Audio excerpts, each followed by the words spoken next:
जम्मू कश्मीर में भारतीय फौज और रियासती पुलिस की बर्बरियत जारी है। श्रीनगर में एहतजाज से खौफजदा काबिज फौज ने दुख्तराने मुल्क की सरबराह आसिया इंदराबी को गिरफ्तार कर लिया। हुर्रियत रहनुमाओं को हिरासा किए जाने पर वादी में कशीदगी बढ़ गई। कश्मीरी हुर्रियत रहनुमा की गिरफ्तारी के खिलाफ मुजाहिरे फूट पड़े। पुलवामा और शोपियां में तलबा ने भारतीय मजालिम के खिलाफ शदीद एहतजाज किया। काबिज फौज ने पुरअमन तलबा पर बंदूकों के मुंह खोल दिए। फायरिंग और आंसू गैस का बेदरिग इस्तेमाल किया गया। भारतीय बर्बरियत के नतीजे में 20 से ज्यादा जख्मी हो गए।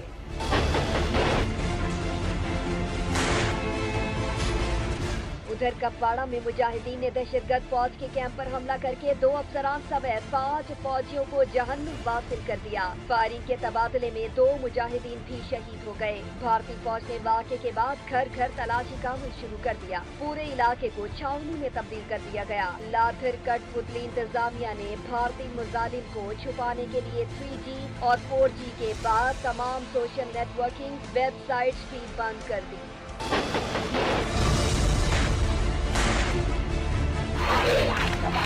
Hey!